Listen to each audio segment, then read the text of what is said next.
hosting. That wouldn't be necessarily a bad thing. All right, noted. Let me start with some opening comments. The United States remains deeply concerned with the Georgia Dream Party's anti-democratic actions, as well as its recent statements and rhetoric.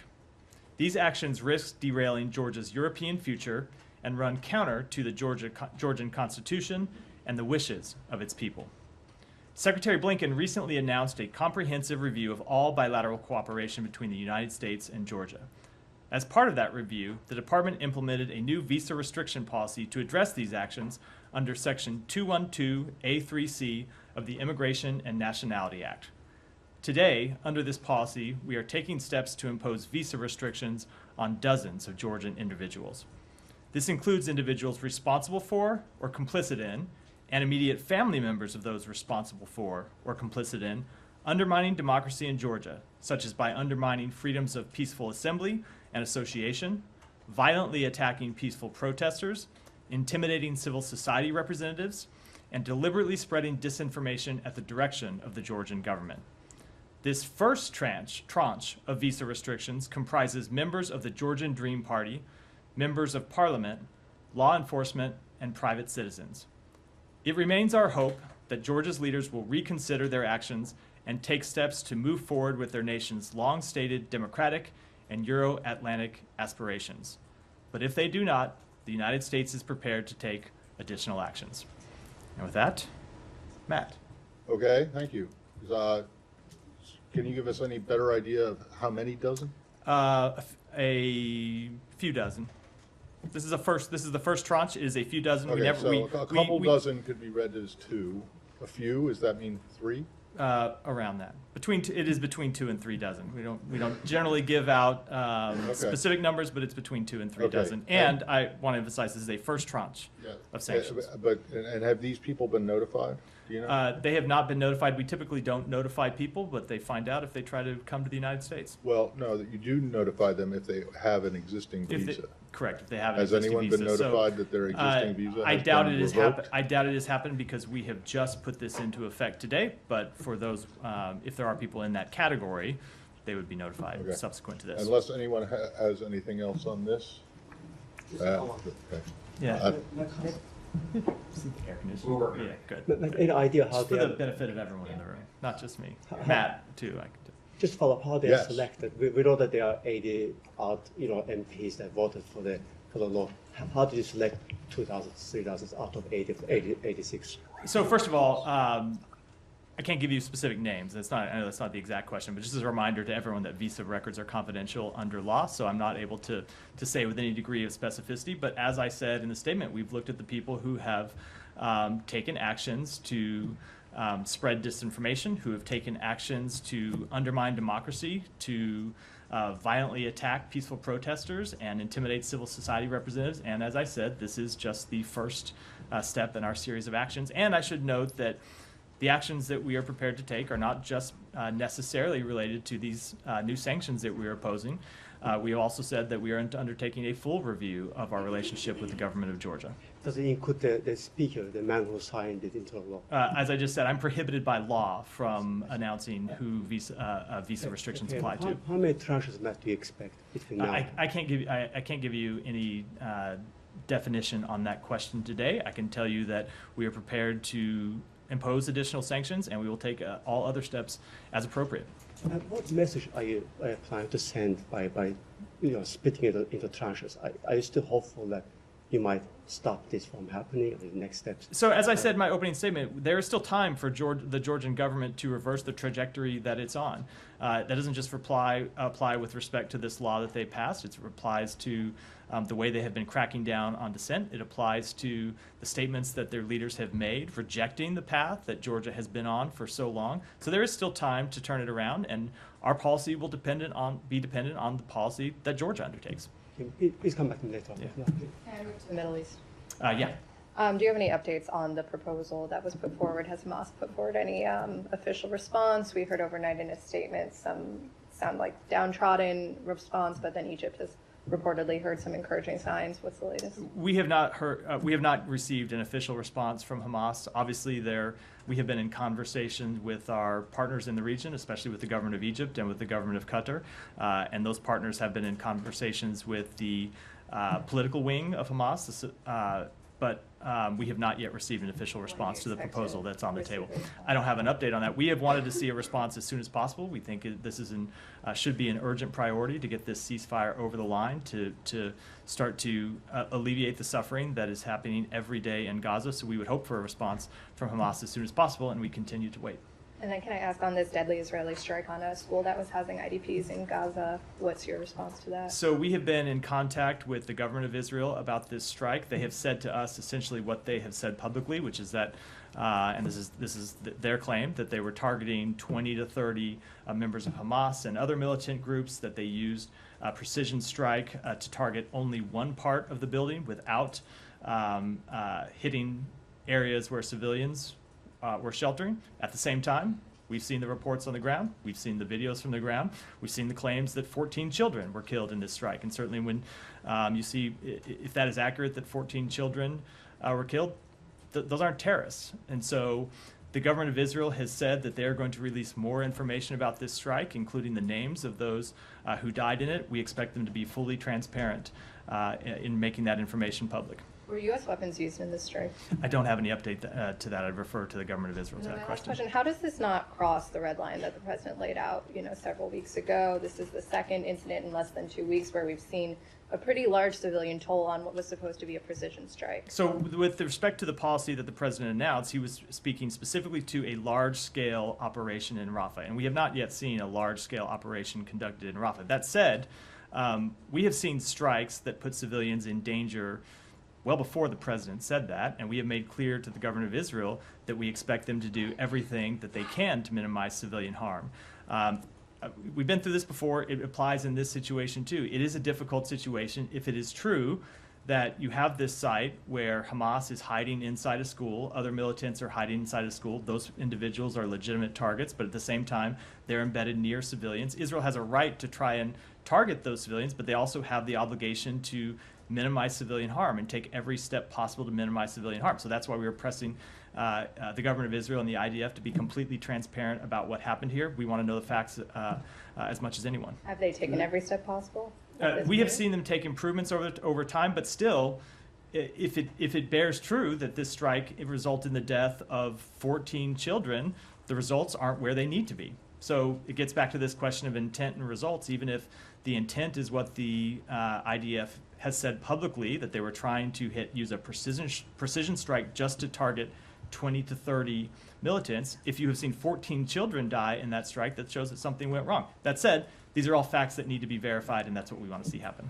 Go ahead, Simon. I'll come to you, Simon. To follow up on the broader issue of civilian harm, so we had this NSM process that came to an end, and you came to these specific conclusions that didn't lead to any impact on provision of arms to Israel. Now that kind of 90-day process with the NSM is finished, I guess there's an annual NSM requirement for you. But just to sort of be clear, as of now, what kind of are there any timelines you can give on when you're going to be able to make conclusions regarding Israel's conduct? Is there a date when all of these, or at least some of the assessments that you've been making since the beginning of the war might be completed and you can actually make a definitive? There's not a definitive date I can give you standing here today. I can tell you that there are a number of reviews going on of specific incidents, and those continue. As we said, or as the report said, the NSM 20 report that we released, it's often difficult to come to definitive conclusions in the middle of the war where we don't have access to information on the ground. Doesn't mean it's impossible. We look at it, we sort through it, we take all the information that we can and try to use that to make our best judgments, but it does make it difficult. So that said, we have a number of these reviews going on.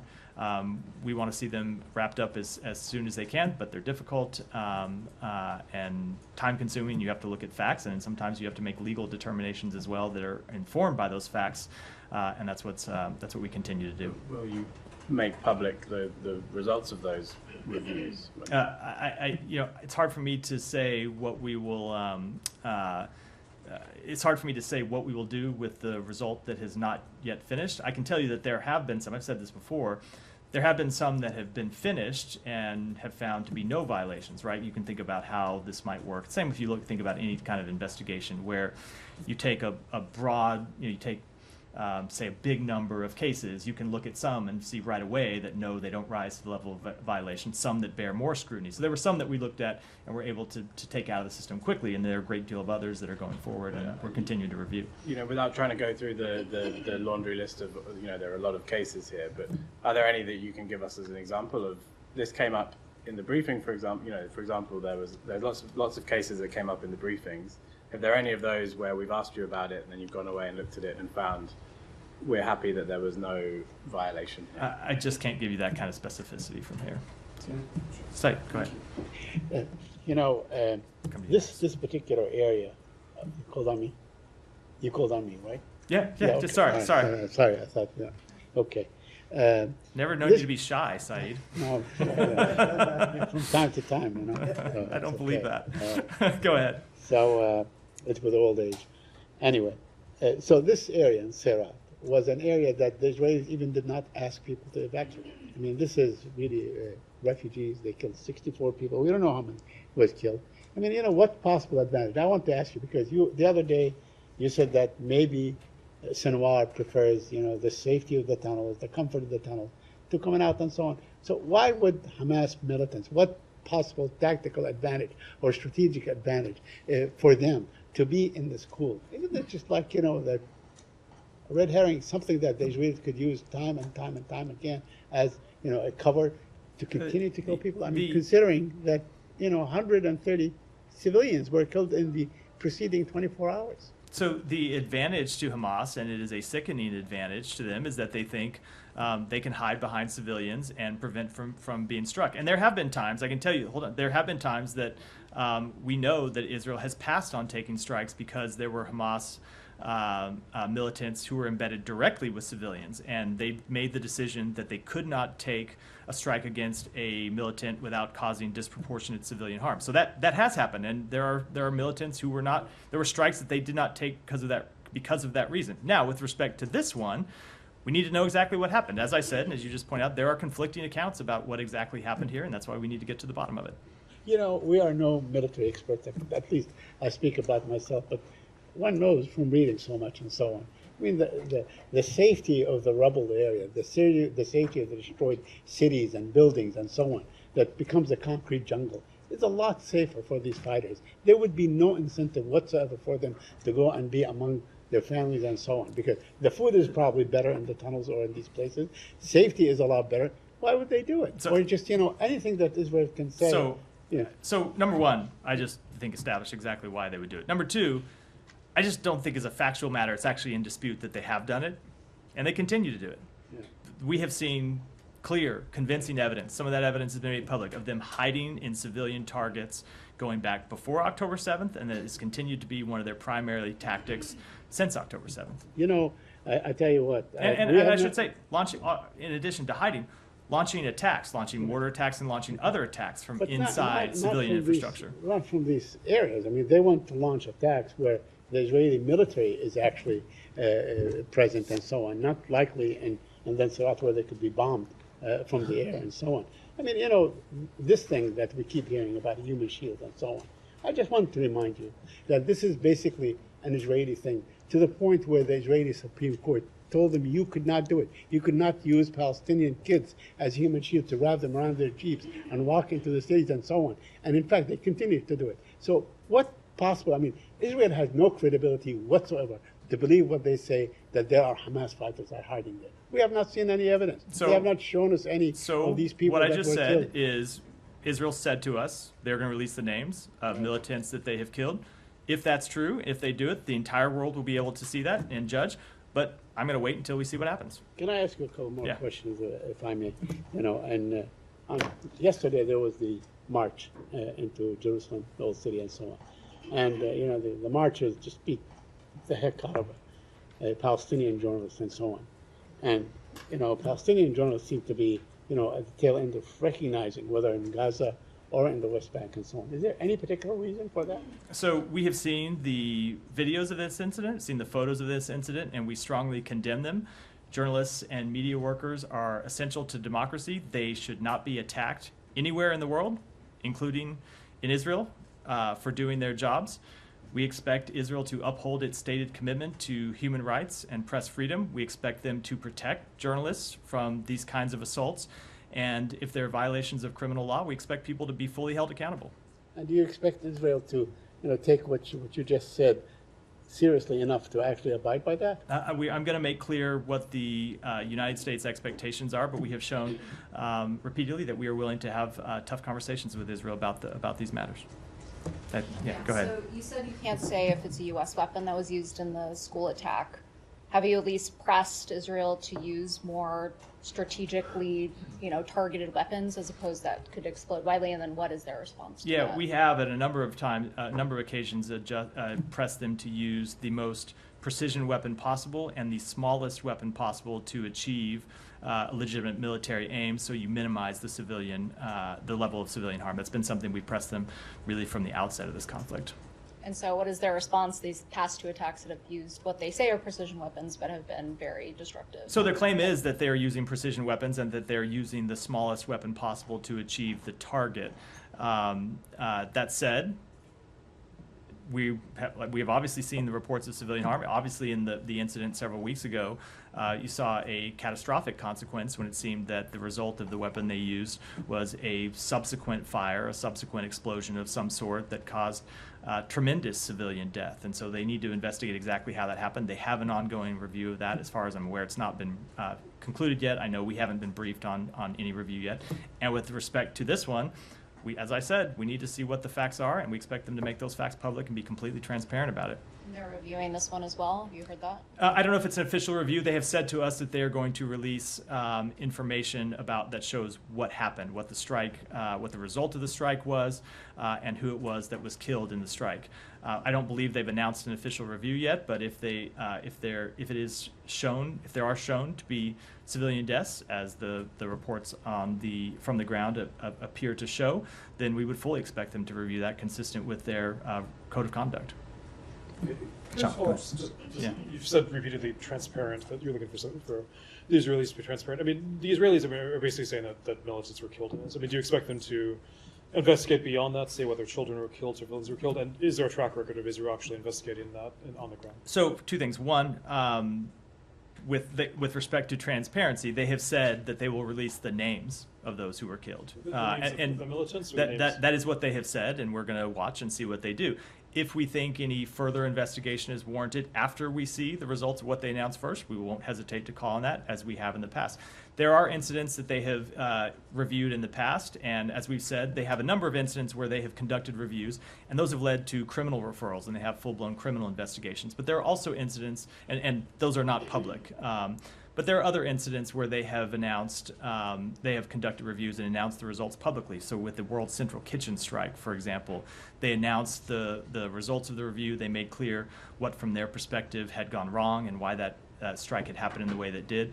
And they announced disciplinary actions, including firing against a number of military officials. Just a bit of point on that. I mean, do you think are you basically calling Israel also to identify those who were killed who were potentially non-combatants, who were children? Do you expect Israel to do that? So we want to know. So I don't know if they have any ability to do that, right? Unless they're not there on the ground. But we want to know exactly what happened, and we're willing to look at all sources of information to determine that. Now, I'm sorry if you covered this before, but I mean, how are you going to know if the list of names that they release is accurate?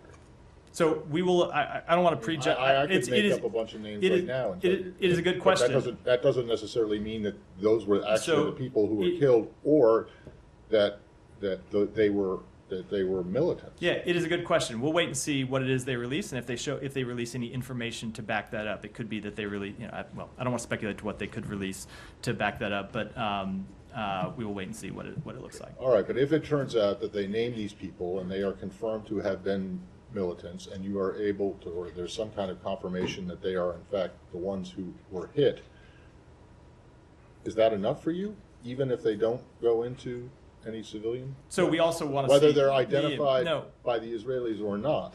We- It's clear that there were. Well, we also want to see the civilian harm and look at what exactly happened and have a full understanding of that. We've seen the initial reports, but we want to fully understand that. And then the Israelis should want to fully understand that too. They have said that they want to minimize civilian harm. We've impressed upon them the importance of that, so they should want to know that information Right, too. and I apologize because maybe I missed this while I ran out, but did they say that they would go into the details on any civilians who were killed? They have made clear initially that they would release information about it. I don't have the full details about what they would say, but As far as what you understand, they've said that they will They are release gonna- the names of the militants and other details. I don't know what those details will include because they haven't done that yet. So, yeah, go ahead. Thank you. I just wanted to follow up on what Simon was asking about the State Department's own internal assessments after the NSM had concluded.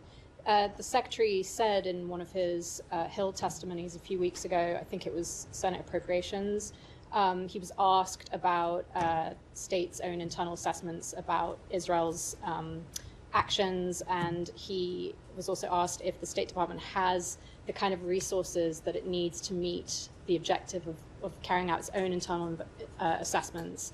And the Secretary, sorry if my notes are a little bit rough here, but he had said, it's a very good question, and it's something we're looking at very hard, and that it's something that in order to do it in real time, the answer is probably no, and that it's an incredibly labor-intensive process. Yeah. He indicated that the State Department doesn't have the resources it needs to get this done quickly or efficiently. Can you just clarify if that's the case? Because Simon was asking about when we might get some kind of conclusions on some of these cases. It is the case that it is difficult to review the sheer number of incidents in real time and provide with definitive answers on all of them in any kind of compressed time frame. It is one of the challenges we face. If you just look at the sheer number of casualties in the war in Gaza and of course the sheer number of civilian casualties, there are a number of specific incidents that we have felt obligated to look at, and certainly we would welcome additional resources to that. We haven't made an official request to Congress yet. It's something that is the type of thing we go through in our usual budgeting process, but certainly we would welcome more resources to look at these issues. Can I just ask one on the Northern Front? There's reports that the Biden administration has cautioned Israel in recent weeks to keep the war with Lebanon or any escalation limited, and also warned about Iran intervening. Can you comment on that? So I'm not going to speak to private diplomatic conversations, but as I've said earlier in the week, we have been clear with the government of Israel since the immediate aftermath of October 7th that one of our top priorities as in this conflict was to see it not expand any further than it already has. And that remains the case, and that remains the subject of our diplomatic conversations, not just with Israel, but with other countries in the region. I will say that we continue to see Hezbollah taking strikes across the border, including incredibly destructive strikes, and Israel, of course, has the right to defend itself when hit by a terrorist organization. But we remain concerned about the risk of escalation and the risk that any type of escalation could further widen and broaden this conflict and get us back into the place where we were earlier in this conflict when you saw strikes in Iraq that we have worked to try to mitigate and try to prevent from occurring. So that remains a top priority for the United States. Yeah, Tom. I just wanted to clarify on this issue of the names, because I don't recall you having done this before, where you've called for them to release names after an airstrike. I mean, given your close security relationship, are you they often do release names later on, but were you given any names that they were targeting? Have you been given privately any names that they were targeting in this specific airstrike? And if not, is that why you're calling for them to do so? No, not yet. Just to make it clear, they have said that they were going to release the names of the 20 to 30 militants. They told us there were 20 to 30 militants they were targeting. They're going to release the names of those. They believe that they've killed those militants. I think they want to show that they were actually killing militants, not civilians. That doesn't obviously obviate the chance that there might have also been civilians that were killed in this strike. But you're looking for a list of 20 to 30 names. That is what they have said they would provide. We expect them to do that, as well as any other details that would shed light on this incident. But they volunteered that. You're not calling for it, are you? We have called for it to be released publicly, and as well as any other information that would. Before they said that they would do it, you asked them? We went to them and asked for more. So what happened? Let's be clear. This is what I said in response to the first questions. We went to them earlier today and asked for information about this strike. Not necessarily the names. No, we just asked for more information about what happened. They came back to us and said we were targeting 20 to 30 militants who are housed in one specific part of this building. We had been watching it for several days. We had been waiting for a moment when we could target just those 20 to 30 militants without harming civilians, and we found the ability to do so, and that's why we took this strike. They said to us, we will release the names of those 20 to 30 militants as well as other information. We said we think that's appropriate for you to do it. There ought to be full transparency, which is what we have called for in other cases. Now, let me make also clear, I can't validate any of this information on my own. This is what they have told us. We think they should make public any further details. So you're looking for a list of 20 to 30 names to be released, of militants to be released publicly. I'm looking for all the things I just outlined. If you don't have a list of 30 names? Let me just, as always, I don't want to deal with ifs and ifs. This is what they have said they would do. It's what we think is appropriate. We think they should make any other details that are relevant public as well. It should be full transparency about this. If further steps are necessary after that, we won't hesitate to call for them. If further steps are necessary. Any further review, if it needs to be a further review, then we will call for that. If we need to look at it ourselves, we will do that. All right. Did you want to? There was just one other issue I wanted to ask about. I wanted to just to follow up on what you said, you and Matt, actually. You know, COGAT has the names of every Palestinian born in Gaza. They do have a list of everyone. So, I mean, are we going to see names of, let's say, commanders, recognizable commanders, or any Mahmoud, Ahmed, Yusuf, Dawood, you know, anybody could be. I don't know, and you don't know. No one in this room knows. The Israeli government is going to release those names, and we'll look at and see what they do. I'll just come back on something else. Do you have any update on how the policy towards a revitalized Palestinian Authority is progressing? We have seen the Palestinian Authority take some steps, some initial reform steps. They appointed a new prime minister. That prime minister has announced a number of reforms he intends to put in place. We're watching that very closely. We also realize that there are challenges that they face with funding that makes it difficult to carry out some of the reforms that they want to execute. It's one of the reasons why we have been pressing Israel to release the clearance revenues that they have been withholding from the Palestinian Authority, because if you want to see a revitalized Palestinian Authority, it needs to have the money to undertake these reforms. It's why we have been pressing them not to take the devastating actions around correspondent banking that they have said they might pursue at the end of this month. So it's something that we are continuing to engage with directly with the Palestinian Authority and with our Arab partners in the region who share this goal of ours. I mean, some of that might sound a bit like understatement. I was chatting to a PA official earlier today who talks about the financial situation. It's unprecedented. Yeah. PA finances are on the brink of collapse. If nothing changes in a few weeks next month, there's no extra income. There will be no ability to pay public wages. So they're paying 50% already to tens of thousands of teachers, doctors, nurses, security forces, crucially. And they're talking about weeks to potential collapse. So how concerned are you? We are very concerned about it, and we have made clear to the government of Israel in some very direct conversations that there is nothing that could be more counter to the strategic interests of Israel than the collapse of the Palestinian Authority. The Palestinian Authority, for all of its challenges, for all the need to pursue additional reforms inside the Palestinian Authority, the Palestinian Authority has worked to maintain stability in the West Bank. And if you look at the strategic situation that Israel faces right now, where they continue to fight a war in Gaza, they are seeing increased strikes along their northern border and the risk of further confrontation there. If you saw the Palestinian Authority collapse and instability spread across the West Bank, it's not just a problem for the Palestinians, although that obviously it obviously is a massive problem for the Palestinians, and that alone ought to be reason for Israel to reverse this decision.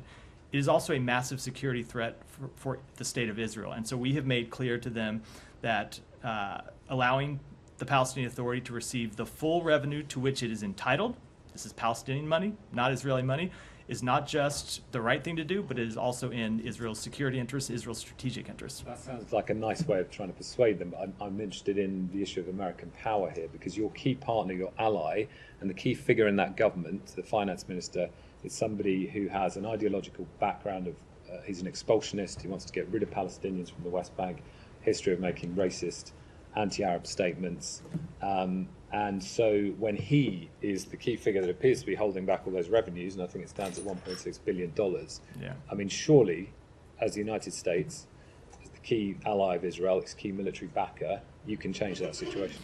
We continue to have, as I said, very direct conversations with the government of Israel about the dire consequences this would have for Israel, or for the Palestinian people, and for Israel's own security situation.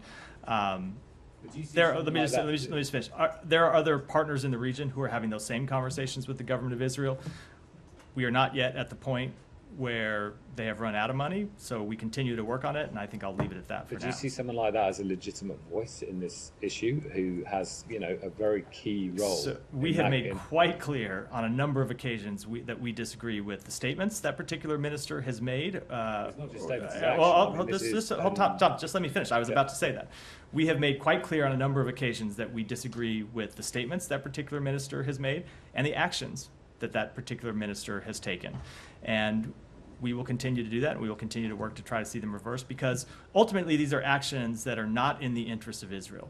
As I said, not in the interest of the Palestinian people, but they are self-defeating for the state of Israel and its long-term security, and we hope that wiser heads will prevail inside the Israeli government. Finally, because I know you want to move on, but I think people might find it very puzzling that you have the leverage of $3.8 billion of defense supply to the Israelis per year, and you cannot compel this situation to change, given the ideological background of a figure like this in an absolute key role in your key partner and ally in the region. We have had this conversation a number of times on a number of different issues, and it remains the case that Israel is a sovereign state that makes its own decisions. Yes, we supply them with security assistance. Every country in the world that we provide security assistance to ultimately is a sovereign state that is going to make their own decisions. Now, we can go in and have very direct conversations with them, and we do, and will continue to, but ultimately, not only do they make their own decisions, but they are responsible for those decisions, and they're responsible for the consequences of them. Go back. Related to Palestinian Authority reform, I would imagine you've seen that there's also been another report about a shouting match that happened between the Emirati foreign minister and a senior advisor to the Palestinian Authority, where the UAE foreign minister called the Palestinian advisor Alibaba and 40 Thieves. This was in relation to him accusing the Palestinian Authority of being corrupt, reforms not being effective. Can you give us an update on how it's going or not going well with other Arab nations in terms of supporting the Palestinian Authority, the new leadership reforms? So we continue to engage in conversations with our Arab partners about not just reforms to the Palestinian Authority, but the broad sweep of post-conflict issues that we need to work on. And there are differences among different countries in that group, and sometimes those differences are minor, and sometimes those differences are major, and what we do is try to work to bridge all of them and come up with compromise proposals that everyone can get behind. Now, none of this is easy, right? There is a reason why this dispute has been going on for decades, because there are very tough, thorny issues involved here, and probably no more so than now. Where we are presented with a host of very difficult issues that we have to resolve, but we continue to pursue diplomacy, and the Secretary continues to engage in conversations with those Arab partners about trying to bridge those differences. Do you feel at all confident that an Arab nation might step up and help at all with the financial issues of the PA? That's not something for me to speak to. I would leave it to those countries to answer. Go ahead. Yeah. China has protested to India after exchange of greetings between Prime Minister Modi and President Lai from Taiwan. Following this, there have been several state and non-state actors going on social media and saying that India would have a price to pay. What do you say about the coercive and threatening behavior coming out of China on these issues? So I haven't seen those specific reports, so I don't want to comment on them in detail, but I would say that such congratulatory messages are the normal course of diplomatic business. Okay. Yesterday, you guys put out, the PMA Bureau put out a post saying that yes, Turkey purchased the fighter jets.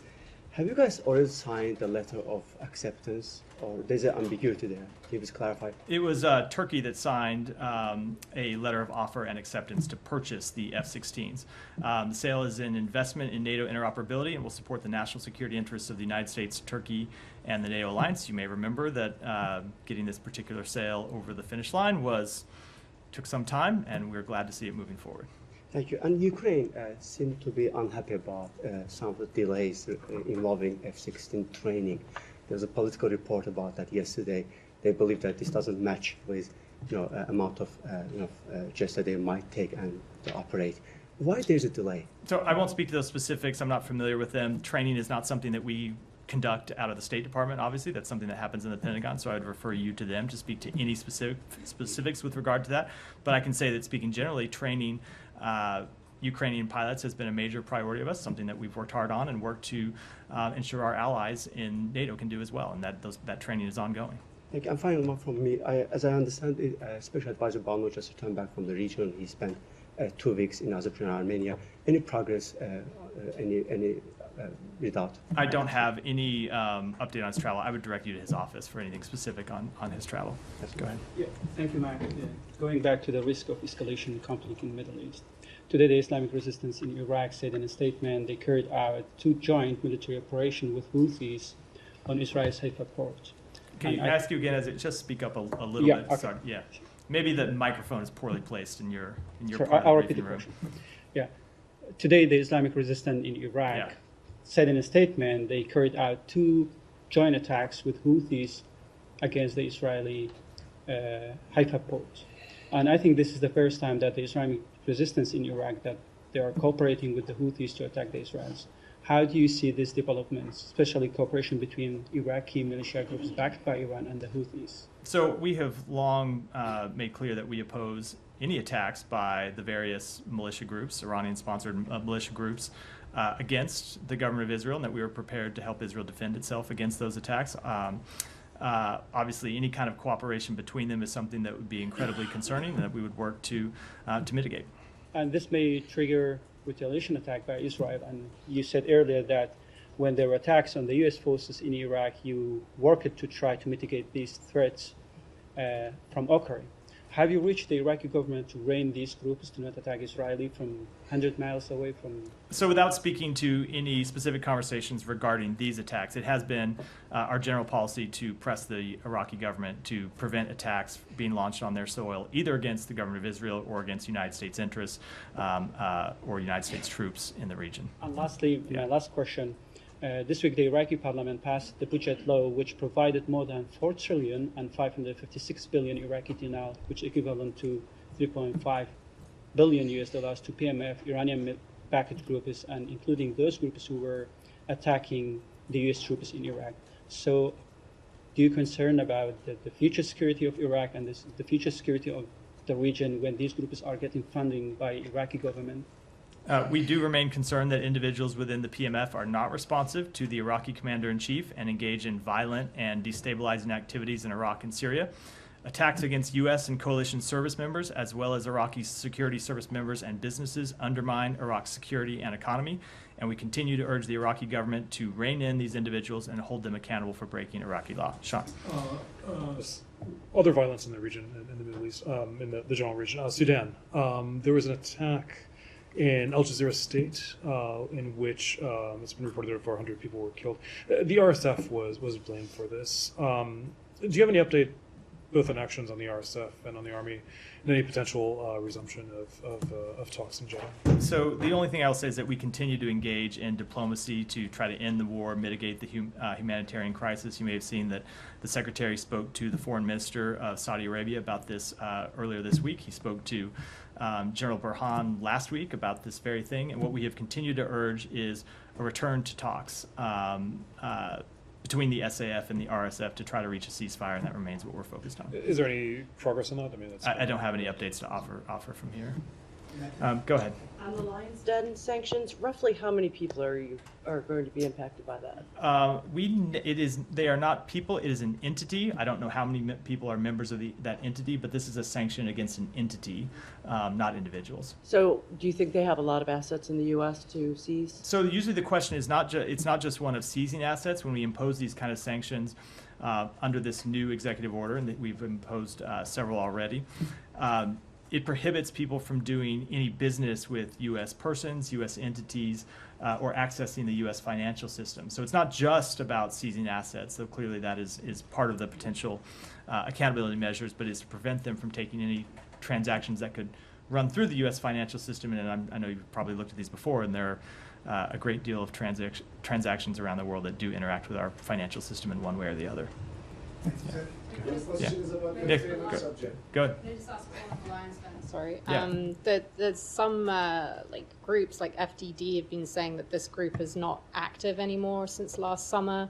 And that it's unlikely that the group will resurge. That basically these sanctions have come too late. Do you have a comment on that? So the sanctions that we imposed were based on not just activities that this group took in 2022, but also that they took just earlier this year. So no, I would not agree with that. Go ahead. Thank you very much. On Wednesday, China, Russia, and Iran issued a joint statement on the Iranian nuclear deal, calling on Western countries to step up their actions and restore the agreement. Do you have any reaction to this statement? I don't have a specific reaction to that statement, but we continue to have grave concerns about about Iran's nuclear program, as we made clear at the IAEA just yesterday in voting for a resolution. We've seen the regime continue to amass a growing stockpile of highly enriched uranium for which there is no credible civilian purpose. And we look forward to working with our allies and partners on a broad, comprehensive strategy aimed at achieving a sustainable solution that includes Iran's full cooperation with the IAEA. And one more question on Georgia, on the sanctions. Can you please clarify what gives the United States the right to basically dictate the Georgian parliament what laws it should pass, what laws it should not pass? Can you imagine Georgia telling the U.S. Congress what laws it should pass, what laws it should not pass? So we are not dictating in any way to the governor of Georgia what laws it should pass. And in fact, if you look at where this law was inspired, I think it was from another country that has passed its own version of this law. It's Russia that passed this version of law, and clearly was the model for the law that Georgia has passed. So the basis of our action is we have seen Georgia crack down on its own people, crack down on democratic dissent, and take these actions that reverse the steps that it has been on towards the EU and towards further integration with the West. Now, Georgia can make its own decisions about how it wants to move forward. We can make our own decisions about how we want to move forward, but we are not going to continue to allow people to come into the United States. We are not going to continue to support, well, I should say we will continue to review the financial assistance that we give to Georgia, and that all is potentially at jeopardy if Georgia is not pursuing policies that are in line with the interests and values we have seen it expressed here today. Go ahead. Thanks, Matthew. And then Brian, and then we'll wrap. Were Prime Minister Netanyahu to come to the U.S., would Secretary Blinken meet with him?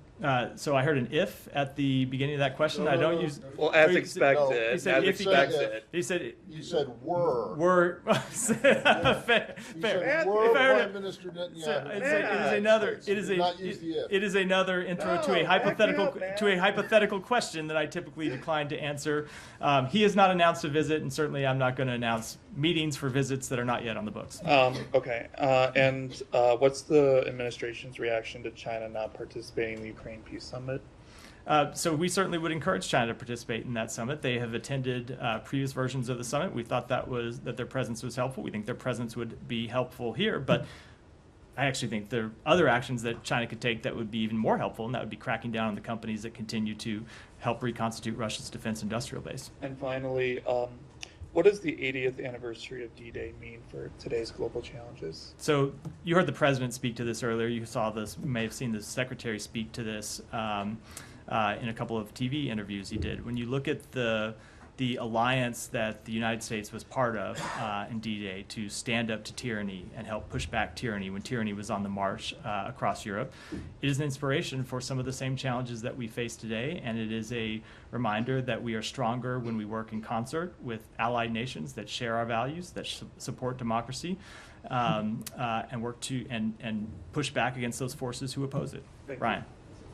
So the Israeli ambassador to the United Nations has said that Israel is now going to oppose the resolution that the United States is putting forward to push forward the Israeli ceasefire plan.